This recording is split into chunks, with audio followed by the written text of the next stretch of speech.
wabarakatuh.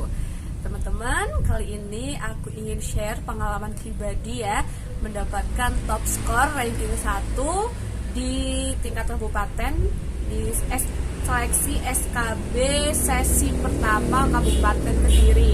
Nah, karena ini adalah top skor tingkat kabupaten, otomatis nilaiku juga jadi top skor di instansi tempat aku melamar. Nah, sebelumnya untuk FYI aja, jadi aku melamar di formasi guru SD di SDN Negeri Butuh 1, Kecamatan Keras, Kabupaten Kediri.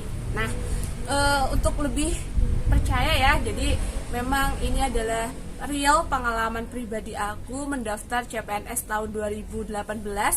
Waktu daftarnya tahun 2018, kemudian alhamdulillah menerima SK CPNS di tahun 2019. Nah, ini adalah bukti hasil SKB aku menduduki ranking top score. Nah, ini dia. Nah, bisa teman-teman lihat ya di situ. Ini nama aku Eka Nurfiana Fatmawati. Nah, di situ emang sih skornya nggak tinggi-tinggi amat, nggak sampai 370, 380 sekian, 390 sekian, tetapi dengan nilai 335 itu pada saat tahun 2018 tes SKB itu nilai aku sudah menduduki top skor di Kabupaten Kediri sesi pertama, sesi pagi. Nah, jadi sekarang apa aja sih tips dan trik dan rahasia yang harus kita terapkan supaya bisa menggait top skor untuk seleksi kita nanti? Jadi ini pengalaman aku ya mungkin bisa teman-teman terapkan, tapi mungkin ini nggak cocok diterapkan buat aku, itu it's okay karena di sini aku hanya ingin berbagi pengalaman. Nah, yang pertama ini yang harus banget kita kuatkan, kita luruskan dari awal itu adalah niat ya. Jadi kita mulai sana bener-bener pasang niat, bener-bener kuatin motivasi diri. Aku harus lolos SKB, udah gitu terus. Itu seperti kayak sugesti ya, jadi setiap saat, setiap ingat makan, mau bangun tidur, mau tidur lagi ngapain, itu harus sambil bilang juga ke Allah, ya Allah semoga aku lolos SKB, ya Allah semoga aku lolos SKB, itu diulang-ulang terus.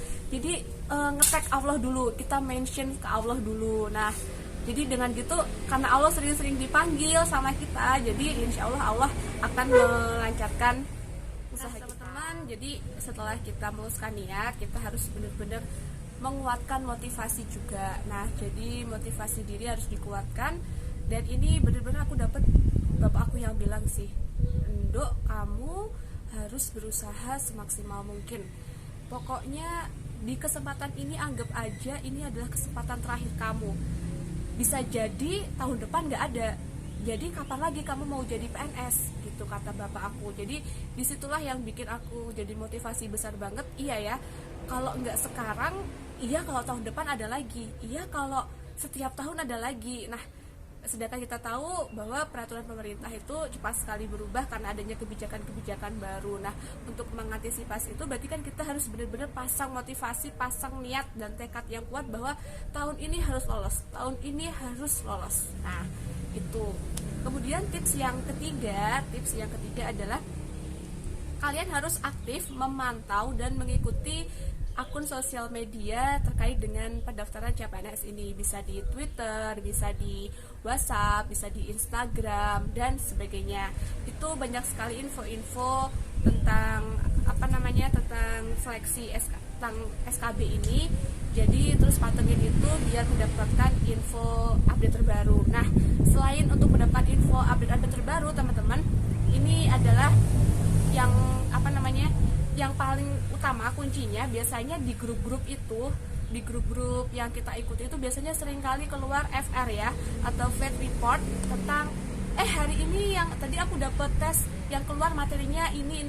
Terus ada lagi teman-teman yang share udah tes hari ini, terus tadi aku dapat keluar ini, dan itu bener-bener 99% nggak sampai sih. Jadi kebagi-bagi ya, tergantung kita rezekinya dapat di mana. Tetapi kemarin waktu aku pelajarin FR yang aku dapat dari grup-grup teman-teman aku juga, itu banyak sekali yang keluar. Alhamdulillah, rezeki itu sebagian besar keluar, ataupun ada beberapa yang nggak keluar tapi kita sudah mempersiapkan materi itu sebelumnya. Tapi emang waktu itu aku dapat FR yang di-share oleh teman-teman itu, alhamdulillah banyak yang keluar. Jadi jangan sepelein FR yang di-share oleh teman-teman lain yang sudah tes, karena bisa jadi ada 1, 2 atau bahkan lebih dari FR itu yang bakal nyantol di soal yang akan kita hadapi nanti. Nah, terus yang keempat adalah manajemen waktu untuk belajar. Ini wajib hukumnya, wajib ain bagi kita. Jadi kita bikin target sendiri, kira-kira satu hari ini minimal belajarnya berapa jam, atau mungkin dari satu hari ini kita belajar berapa kali. Itu benar-benar harus di schedule. Jadi biasanya kita ogah-ogahan, males-malesan, enakan rebahan, enakan main. Nah, itu kita harus benar-benar kurangin waktu rebahan kita, dan kita niatkan untuk belajar. Nah, bisa 1 jam, minimal 1 jam, pokoknya harus deh, setiap hari itu harus ada momen belajar, entah itu setengah jam, entah itu 1 jam, entah itu 2 jam. Itu terserah kalian, komitmen kalian. Yang penting dalam satu hari itu jangan gak ada belajar, harus ada belajar ya. Nah, terus tips yang kelima adalah cari waktu terbaik menurut kalian untuk belajar. Jika kalian adalah tipe kelelawar, berarti aktif di malam hari. Nah, itu berarti silahkan teman-teman pasang alarm, tidur lebih awal, misalnya tidur jam 9, terus nanti bangun lagi jam 1 atau jam 12 malam setelah sholat tahajud. Nah, itu teman-teman belajar. Itu ada kan teman-teman yang tipe belajarnya seperti itu. Ada juga yang tipe belajarnya setelah habis subuh. Nah, itu manfaatkan. Pokoknya cari waktu terbaik bagi teman-teman untuk belajar, dan usahakan bebas dari gangguan. Jangan ada gangguan biar kalian fokus. Nah, terus yang selanjutnya adalah jangan belajar ketika kalian gak mood belajar. Beneran itu gak mood. Jadi misalnya kita udah ada pasang target ya, aduh aku harus belajar nih, tapi waktu itu gak mood, ya udah kita ngalah dulu sebentar, cari kesenangan kita, entah itu main HP, entah itu kita dengerin musik. Nah, kita relaxin dulu pikiran kita, badan kita, baru kita ambil dulu. Jangan memaksakan kita belajar kalau pikiran kita lagi suntuk. Tapi ya itu kadang-kadang harus kita tekan juga. Kita punya target untuk lolos SKB, jadi malas-malasannya memang harus ditekan dulu gitu. Terus yang selanjutnya adalah, nah, ketika kalian, yang keenam ya, tips yang keenam. Jadi ketika kalian sudah mendapatkan FR, field report dari teman-teman yang sudah tes, atau dari yang sudah tes itu ya, misalnya hari pertama, hari kedua sudah keluar bocoran-bocoran dari teman-teman. Nah, itu langsung teman-teman kerjakan, atau minimal cari materinya. Nah, kemudian ketika teman-teman sudah mencari materinya, dipelajari, dan itu terus menerus kita ingat-ingat, siapa tahu nanti itu keluar pada waktu saat kita tes begitu. Terus yang selanjutnya adalah, nah ini yang paling penting juga nih, yang ketujuh ya, ini salah satu kuncinya juga nih, adalah bikin rangkuman materi. Nah, karena di SKB ini kan khususnya untuk guru SD ada kompetensi pedagogik dan profesional ya, jadi banyak sekali materinya yang harus kita pelajari ya. Ini adalah salah satu ikhtiar dari guru SD untuk belajar segitu banyak materi ya. Nah, di situ kita harus wajib banget punya rangkuman materi. Jadi rangkuman materi pedagogik, terus rangkuman materi dari materi profesional seperti IPA-nya kan ada IPA fisika dan ada IPA biologi. Nah, untuk yang IPA fisika ini ada rumus-rumus yang harus wajib banget kita hafal, karena kalau kita nggak tahu rumusnya kita nggak bisa ngerjakan. Nah, di situ kita bikin rangkuman. Oh, ini rangkuman tentang materi kelistrikan, rumusnya apa aja. Terus materi momentum, materi impuls, materi kecepatan, gerak, gaya, dan sebagainya. Itu harus wajib kita punya catatannya. Soalnya apa? Ketika nanti kita mengingat-ingat, oh ya ini materinya pakai rumus ini, kita nemu soal, oh materinya pakai rumus ini, terus tiba-tiba kita lupa. Nah, kita tinggal buka catatan kita aja. Nah, ini kayak gini nih. ini dulu aku kalau waktu persiapan tes ya, tes apapun aku masih selalu pakai meja dada kayak gini. Nah ini isinya adalah untuk rangkuman-rangkuman materi. Nah ini masih ada nih, udah buluk banget catatannya, ternyata aku cari-cari kemarin. Nah ini adalah salah satu contoh contoh rangkuman materi fisika aku. Jadi ini berisi rangkuman-rangkuman. Oke, nanti aku kasih contohnya ya, aku foto. Nah ini adalah salah satu contoh rangkuman aku untuk IPA fisika. Nah untuk yang matematika kayaknya udah keselip entah kemana, tapi dengan adanya rangkuman catatan itu benar-benar terbantu sekali. Terus nah untuk rangkuman itu biar teman-teman nggak kelendran kalau bahasa Jawanya, biar nggak teledor. Nah biar nggak teledor, aduh rangkumanku kemarin aku taruh di mana ya. Nah terus biar nggak kusut juga dan nggak lungset ya. Nah dan gak lungset itu pakai meja dada kayak gini, kayaknya lebih simpel. Jadi kalau ini kita biar gini aja, tapi ya itu terserah kalian sih. Ini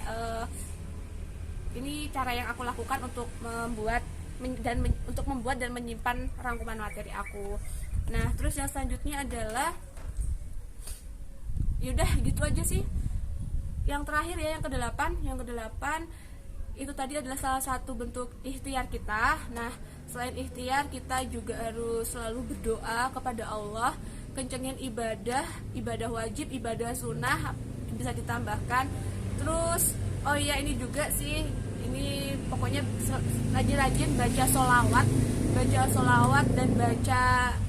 dan istighfar, baca sholawat dan istighfar kapanpun, dimanapun kalian ingat. Dan ya kalau bisa setiap saat kita harus selalu istighfar dan juga mengingat Allah, istighfar, terus baca sholawat Nabi. Terus ini juga sih ya yang aku terapin ya, amalannya adalah ketika aku mau ngeklik setelah ini udah ketemu jawaban. Nah udah ketemu jawaban terus mau ngeklik jawabannya itu, nah aku selalu baca Bismillahirrahmanirrahim, Allahumma sholli ala sayyidina Muhammad wa ala ali sayyidina Muhammad, baru klik. Nah udah kayaknya setelah itu kayaknya udahlah, kalau memang ini jawaban aku benar alhamdulillah, kalau enggak ya semoga Allah entah gimana lah, pokoknya itu sebagai salah satu bentuk doa aku kepada Allah. Nah yang gak kalah pentingnya juga ya dari salah satu bentuk ikhtiar doa kita adalah minta doa restu kepada kedua orang tua kita, karena ketika kedua orang tua kita sudah ridho lillahi ta'ala, insya Allah segala urusan kita akan dipermudah oleh Allah subhanahu wa ta'ala. Nah terus senengin hati orang tua. Jadi ketika orang tua sudah senang, ikhlas lahir batin, insya Allah jalan kita dipermudah oleh Allah subhanahu wa ta'ala. Nah ini yang terakhir ya, step langkah kita terakhir, kita udah persiapan untuk tes, udah belajar, udah berdoa, udah ibadah dan semuanya itu kita udah ikhtiar, berarti ya udah ikhtiar, udah doa. Yang terakhir kita berserah diri kepada Allah. Kita sudah ikhtiar dari persiapan sampai menjelang tes, kemudian kita sudah datang tes, kita sudah berikhtiar tes, dan kita terus berdoa, kita berpasrah diri kepada Allah. Semoga apa yang kita lakukan diridhoi oleh Allah, dan apa yang kita doakan, apa yang kita semogakan kepada Allah Subhanahu wa taala dikabulkan oleh Allah Subhanahu wa taala. Ya itu lagi teman-teman, kepada teman-teman yang sudah berhasil sampai di tahap SKB, tetap semangat, jangan kendor, jangan kasih kendor semangat kalian ya, biar bisa lolos menjadi ASN tahun 2020 ya, 2020. Oke, tetap semangat, jangan kasih kendor ya. Dadah. Assalamualaikum warahmatullahi wabarakatuh. Semoga